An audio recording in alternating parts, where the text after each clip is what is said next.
సంవత్సరాల తరబడి ఎన్ని మందులు వాడినా మీ మోకాల నొప్పులు తగ్గట్లేదా? ప్రాణ పెయిన్ క్లినిక్ లో అత్యాధునిక చికిత్స. Welcome to site 2024. Paschima Godavari జిల్లాకు అధికారికంగా ప్రకటించని రాజధాని నరసాపురం. మొత్తం ఆంధ్రప్రదేశ్ రాజకీయాలను ప్రభావితం చేయగలిగిన ప్రాంతం. ఆర్థికంగాను రాజకీయంగాను మంచి సౌండ్ ఉన్న ప్రాంతం. అలాంటి నరసాపురం అసెంబ్లీ స్థానాన్ని ఈసారి ఎవరు గెలుచుకోబోతున్నారు? సై 2024లో చూద్దాం.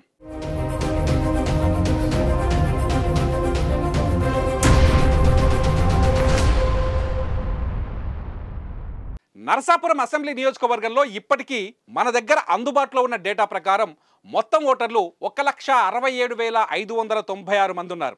అందులో పురుష ఓటర్లు 83,366గా ఉన్నారు.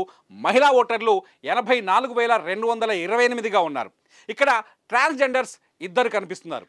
క్షత్రియ సామాజిక వర్గం వారి డామినేషన్ కనిపిస్తున్నా ఇక్కడి రాజకీయాలను శాసించేది మాత్రం ఖచ్చితంగా కాపు సామాజిక వర్గానికి చెందిన ఓటర్లే. ఎందుకంటే నరసాపురంలో కాపుల ఓట్లు అధికంగా కనిపిస్తున్నాయి.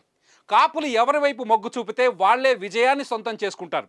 ఈసారి ఎన్నికల్లో సామాజిక సమీకరణలు చాలా కీలకంగా కనిపిస్తుండడంతో విజయం ఎవరిని వరిస్తుందన్నది ఇక్కడ ఆసక్తికరంగా మారింది. ఇంతకీ 2019లో నరసాపురం అసెంబ్లీ నియోజకవర్గంలో ఏం జరిగిందో ఓసారి చూద్దాం. 2019లో నరసాపురం అసెంబ్లీ నియోజకవర్గంలో వైసీపీ విజయం సాధించింది. ముదునూరి ప్రసాదరాజు ఇక్కడ 6,436 ఓట్ల మెజారిటీతో విజయాన్ని సొంతం చేసుకున్నారు. ప్రసాదరాజుకు ఇక్కడ 55,556 ఓట్లు వచ్చాయి. అంటే మొత్తం ఓట్లలో ఇది 40.68%. అయితే 2019లో ఇక్కడ టీడీపీ కంటే జనసేన బలంగా కనిపించింది. జనసేన అభ్యర్థి బొమ్మిడి నాయకర్ 49,120 ఓట్లతో రెండో స్థానంలో ఉన్నారు. అంటే మొత్తం ఓట్లలో ఇది 35.97% ఓట్లు. టీడీపీ నాయకుడు బందరు మాధవ నాయుడు 27,059 ఓట్లతో సరిపెట్టుకున్నారు. 19.82% ఓట్లు వచ్చాయి ఆయనకి. ప్రసాదరాజు ఈ నియోజకవర్గానికి స్థానికేతరుడు అయినప్పటికీ విజయం ఆయన్నే వరించింది. మంచి మెజారిటీ కూడా వచ్చింది. ఇప్పుడు కూడా వైసీపీ ప్రసాదరాజుకే టికెట్ను కేటాయించింది. 2024లో ఇక్కడ ఎవరెవరు ఎన్నికల బరిలో ఉన్నారో ఒకసారి చూద్దాం. కూటమి సీట్ల పంపిణీలో భాగంగా నరసాపురం అసెంబ్లీ నియోజకవర్గం ఈసారి జనసేన ఖాతాలోకి వెళ్ళింది. 2019లో వైసీపీ అభ్యర్థిపై హోరాహోరీగా పోరాటం చేసిన బొమ్మిడి నాయకరికే టికెట్ కేటాయించారు. ఆయన జనసేన గుర్తుపైన ఇక్కడ ఎన్నికల బరిలోకి దిగబోతున్నారు.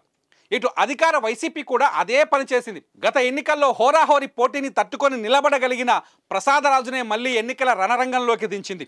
నియోజకవర్గంలో అందుబాటులో ఉన్న నేతగా ప్రసాదరాజుకు పేరున్నా ఈసారి టీడీపీ, జనసేన, బీజేపీ కలిసి రావటం ఇక్కడి ఎన్నికను హాట్గా మార్చేశాయని చెప్పాలి.